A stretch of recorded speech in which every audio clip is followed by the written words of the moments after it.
Hey guys, Tech Agent here. So we're back with regular videos, so that's always good. But today we have the full review on the HD 530 from Sennheiser. Now you guys know me, I usually do a kind of like a history video for vintage headphones first, then I do a full review on it. But this time I thought I don't have much to say in the for the review, so I'll just directly go to the for the overview. So I'll just go to the review itself. Now this headphone, I've been doing vintage headphones for quite a while now, I think, and I like doing that, and I hope I will continue doing those in the future as well. But this is the 530 from the early 90s. This is part of Sennheiser's early HD 500 series, which was always amazing. Had amazing headphones like the reference to 540 and the reference gold. The 530 was also there, and the 560 as well. The Ovation headphones. And I think that's the best Sennheiser series, the olden ones, and current series is total crap. Everybody knows that, but this was a good one. This is, as I said, from the early 90s, so it was made in Germany. It still is made in Germany. Or what the fuck am I saying? So it was made in Germany, and apparently there are two impedance versions. One is a 300 ohm and the other one is a 600 ohm. This should be a 600 ohm because the 300 ohms had a marking exactly here saying 300 ohm.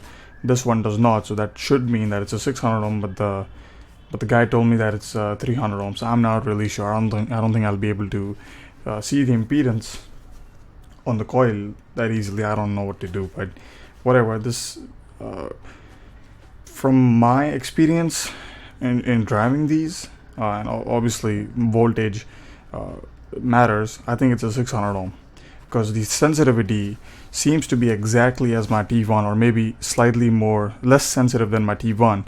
Now the T1s because of their high flux density are very sensitive, and these are not a Tesla magnet. This would be like 0.4 or 0.5 Tesla, or maybe less. It should be 0.4, 0.5, but compared to the T1, it's obviously not going to be as sensitive. Hence, it's not going to be as easy to drive. So impedance correlation is not that easy.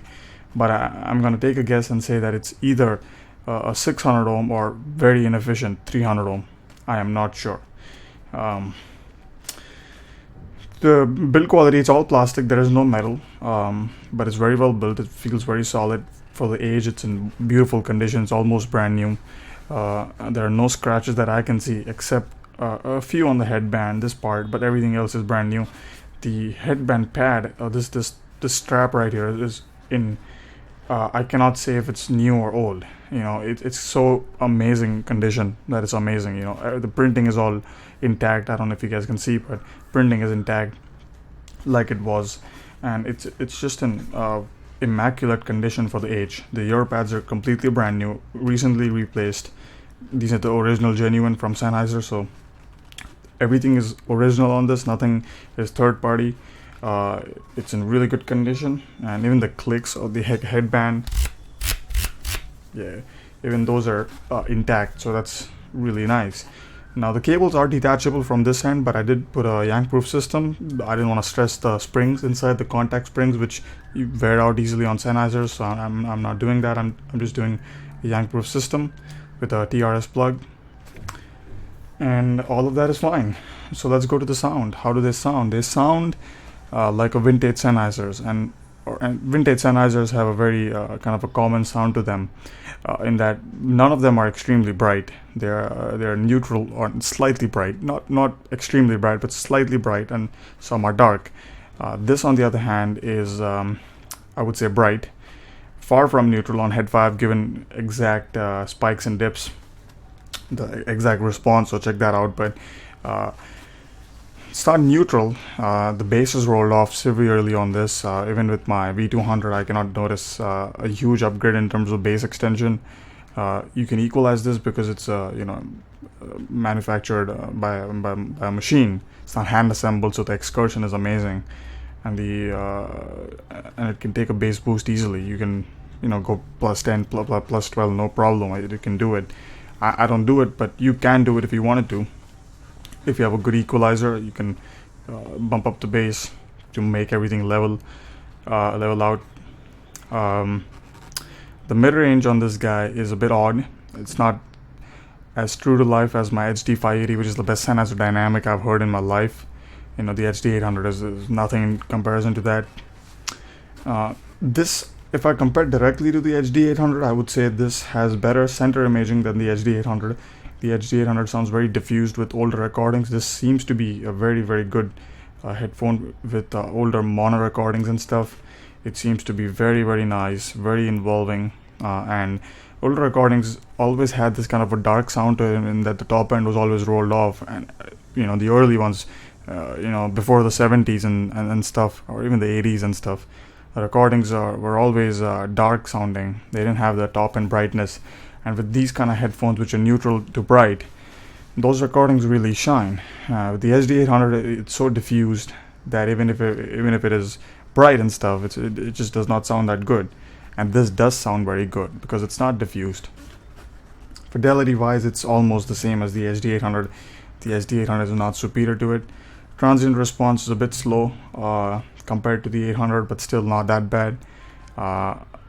I think it is, for the price and for the age, it easily outclasses the HD800. The HD800 has no reason to exist in this world. Compared when Sennheiser gave us these kind of dynamics, having the current ones, it's an absolute joke. It's a joke on the customers. It's a joke on Sennheiser's history and stuff. They're just releasing shit headphones, and this is not shit. For the price, it's actually pretty good. I've taken apart this headphone. You can see the pictures on HeadFi. So if you're interested in how it looks like, it has the same assembly as the 600 650 in terms of the capsule. Slightly different baffle plate and overall assembly system, but overall still very modular. There is a lot of damping inside. You'll not believe how much damping there is. So, Sennheiser has done a lot in terms of damping out the high frequencies because the drivers itself are very bright. So Sennheiser did a lot to dampen out the highs. Comfort is really good on this, except the ear pads, which I don't like. These are the garbage bag ear pads, classic Sennheiser Sony stuff. And I don't really like them, but they're in good condition. They're almost brand new, thick ear pads. They're not thin. They're in immaculate condition for the age, and for everything else. I think this is one of the finest HD530s in the world. It's a beautiful condition, and these are extremely rare. The reference to all show up from time to time. These don't. These are the original 530, and they are pretty good. I recommend these. If you can find them on eBay and stuff, you should probably get them because they're really good for the price.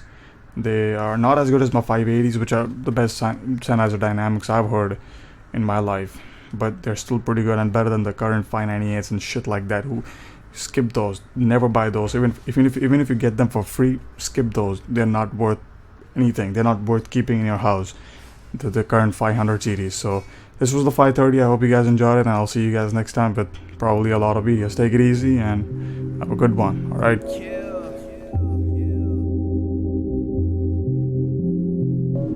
Think your shit is that bad, man?